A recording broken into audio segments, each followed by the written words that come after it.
பிடிச்சி வாங்க முன்னாடின்னு இழுத்து விட்ட ஒரு காரணத்துக்கு அதை ஒரு சில தனியார் தொலைக்காட்சிகள் ட்ரோல் பண்ணி உறுதிமொழி எடுக்கும்போது அந்த பெண்ணோட வளையலை நான் உருவலைங்க, பாருங்க வளையலை நான் உருவலைங்க, மாறா அந்த பெண்ணை நான் முன்னாடி நிறுத்துறதுக்காக அந்த பெண்ணை கையை பிடிச்சி முன்னாடி நிறுத்துனுங்க, அவங்கள முன்னிலைப்படுத்துனுங்க. நான் வளையலெல்லாம் உருவலைங்க, வளையலெல்லாம் உருவலை, அவங்க கையெல்லாம் நான் தவறாலாம் தொடலை, நான் ரொம்ப நல்லவங்க, என்னை நம்புங்க. இணையதளம் வளர்ந்திருக்கக்கூடிய இந்த சோசியல் மீடியா வளர்ந்திருக்கக்கூடிய இந்த காலகட்டத்திலேயே மக்களை நீங்க இப்படி ஏமாத்துறீங்கன்னா, இணையதளம் வளராத காலகட்டத்தில் ஆட்சி அதிகாரத்தில் இருக்கும்போது மக்களை எப்படி ஏமாத்திருப்பீங்க, மக்களை எப்படி சுரண்டி இருப்பீங்க, மக்களுடைய பணத்தை எப்படி திருடி இருப்பீங்கன்னு நினைக்கும் போது உண்மையாவே பதட்டமா தான் இருக்கு. உண்மையாவே இந்த காணொலியை பார்க்கும்போது அந்த பெண்ணை முன்னிறுத்துவதற்காக கையை பிடிச்சி முன்னாடியே நிறுத்துற மாதிரி தெரியுது. அவர் வலையில உருவுறது வெளிப்படையாவே தெரியுதுங்க. இந்த காணொலி சமூக வலைதளத்துல பரவி கிடக்குது. இப்படி இருக்கும் போதே இவர்கள் ஏமாத்துறாங்கன்னா யாரா நீங்க எல்லாம், யாரா நீங்க? உண்மையாவே திமுக காரனா ஒரு கெத்துன்னு சொல்லுவாங்களே, அந்த கெத்து இதுதாங்க.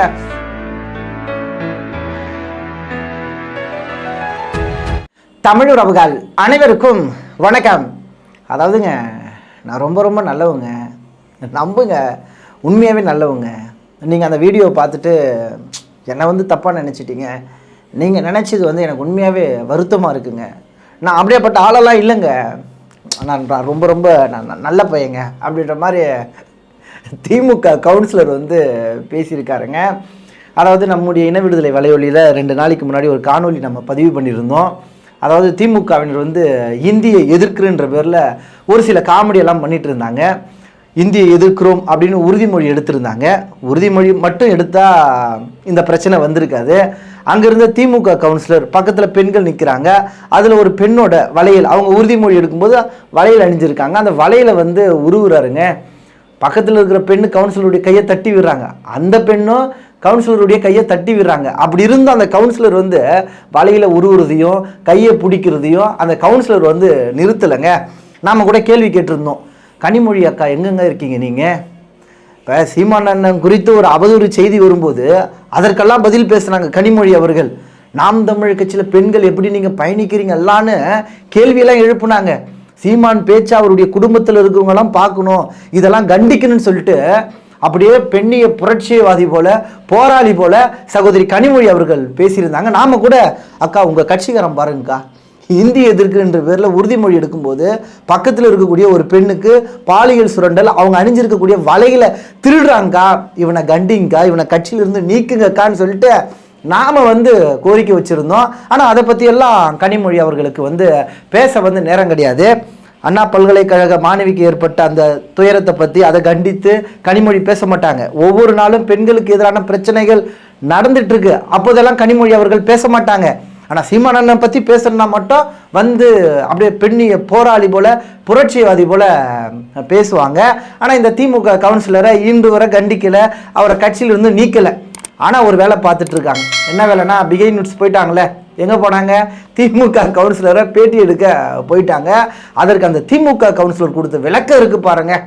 அடேங்கப்பா, இணையதளம் வளர்ந்திருக்கக்கூடிய இந்த சோசியல் மீடியா வளர்ந்திருக்கக்கூடிய இந்த காலகட்டத்திலேயே மக்களை நீங்கள் இப்படி ஏமாத்துறீங்கன்னா, இணையதளம் வளராத காலகட்டத்தில் ஆட்சி அதிகாரத்தில் இருக்கும்போது மக்களை எப்படி ஏமாத்திருப்பீங்க, மக்களை எப்படி சுரண்டி இருப்பீங்க, மக்களுடைய பணத்தை எப்படி திருடி இருப்பீங்கன்னு நினைக்கும் போது உண்மையாகவே பதட்டமாக தான் இருக்குது. அப்படியெல்லாம் தமிழக மக்கள் நாங்கள் உங்ககிட்ட ஏமாந்துருக்கிறோம் என்பதை உணர முடிகிறது.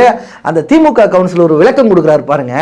பிடிச்சி வாங்க முன்னாடின்னு இழுத்து விட்ட ஒரு காரணத்துக்கு அதை ஒரு சில தனியார் தொலைக்காட்சிகள் ட்ரோல் பண்ணி உறுதிமொழி எடுக்கும்போது அந்த பெண்ணோட வளையலை நான் உருவலைங்க, பாருங்க வலையில நான் உருவலைங்க, மாறா அந்த பெண்ணை நான் முன்னாடி நிறுத்துறதுக்காக அந்த பெண்ணை கையை பிடிச்சி முன்னாடி நிறுத்துனுங்க, அவங்கள முன்னிலைப்படுத்துனுங்க. நான் வலையிலெல்லாம் உருவலைங்க, வலையிலெல்லாம் உருவலை, அவங்க கையெல்லாம் நான் தவறாலாம் தொடலை, நான் ரொம்ப நல்லவங்க, என்னை நம்புங்க அப்படின்னு ஒரு விளக்கத்தை கொடுத்துருக்காருங்க. அதையும் பிகை நியூஸ் அவரை போயிட்டு பேட்டி எடுத்து மக்களுக்கு ஒரு புரிதல் ஏற்படுத்துறார். பாருங்க திமுக கவுன்சிலர் அப்படியெல்லாம் பண்ணலங்க, இவர் ரொம்ப நல்லவருங்க, நியாயமான ஆளுங்க அப்படின்னு பிகை நியூஸும் அந்த கவுன்சிலரை பேட்டி எடுத்து வெளியிட்டு இருக்காங்க.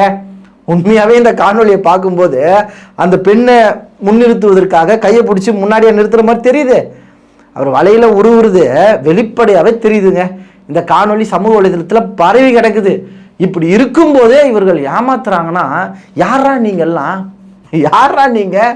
உண்மையாவே திமுக காரனா ஒரு கெத்துன்னு சொல்லுவாங்களே, அந்த கெத்து இதுதாங்க.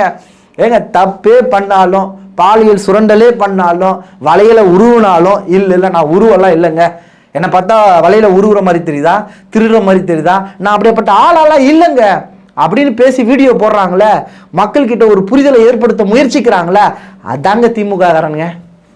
இப்படி பாருங்க, இதுதான் திமுகவின் அரசியல், ஏமாற்று அரசியல், திருட்டு அரசியல். இப்ப மக்கள் நாமெல்லாம் இவர்கள்கிட்ட எவ்வளவு ஜாக்கிரதையா இருக்குன்னு பாருங்களா.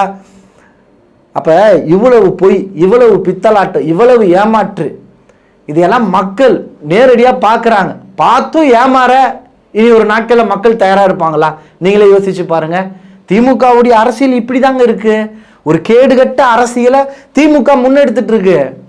குறிப்பா இந்நேரம் இந்த கவுன்சிலர் பண்ண தவறுக்கு உண்மையாவே திமுக பெரியார் கொள்கையை நாங்கள் கடைபிடிக்கிறோம், நாங்கள் பெண்ணியவாதிகள், நாங்கள் போராளிகள், நாங்கள் புரட்சியவாதிகள், பெண்களுக்கு ஒரு பிரச்சனை நாங்கள் சும்மா விட மாட்டோம் அப்படின்னு பேசக்கூடிய ஆட்களாக இருந்திருந்தால் அந்த கவுன்சிலர் மீது நடவடிக்கை எடுத்திருக்கணும். நடவடிக்கை எடுத்தார்களா? சொல்லுங்க, கேள்வி கேளுங்க. நீங்க பதில் இருக்கு அவர்கள்கிட்ட இருந்து? பதில் வராதுங்க. கனிமொழி அக்காவெல்லாம் தேடுறாங்க 2-3 நாளா. எங்கக்காக போனீங்க நீங்க? இப்பெல்லாம் உங்களுக்கு இந்த பெண்களுக்காக குரல் கொடுக்கணும் அப்படின்ற எண்ணம் உங்களுக்கு எல்லாம் வராதுங்களாக்கா? வராதுல உங்களுக்கு?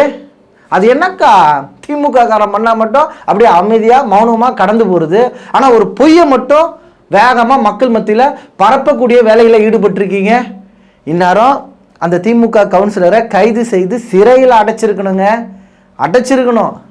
ஆட்சி அதிகாரம் இருக்கிறதால இஷ்டத்துக்கும் பேசுறது, ஊடகங்கள்லாம் அவர்களுடைய கட்டுப்பாட்டில் இருக்கிறதால இஷ்டத்துக்கும் விளக்கம் கொடுத்து மக்களை ஏமாத்துறதுக்கான வேலைகளை திட்டமிட்டு திராவிட மாடல் அரசு ஈடுபடுதுங்க.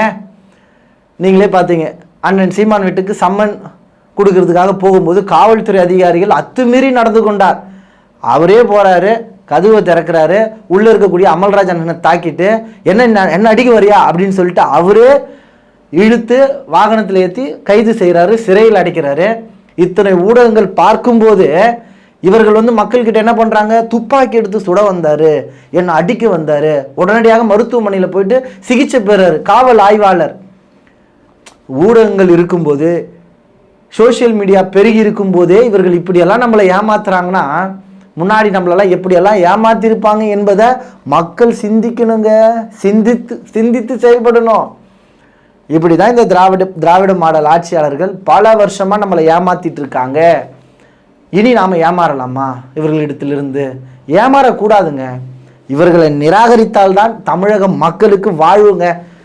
குறிப்பா இந்த திமுக கவுன்சிலரு, நான் அப்படியெல்லாம் பண்ணலங்க, நான் ரொம்ப நல்லவருங்க, எனக்கு அதுமாரி எண்ணெல்லாம் இல்லைங்க, அந்த பெண்ணை முன்னாடி நிறுத்துறதுக்காக தாங்க நான் இப்படியெல்லாம் பண்ணேன் அப்படின்னு பேசி ஒரு வீடியோ ஒன்று வெளியிட்டிருக்காருல.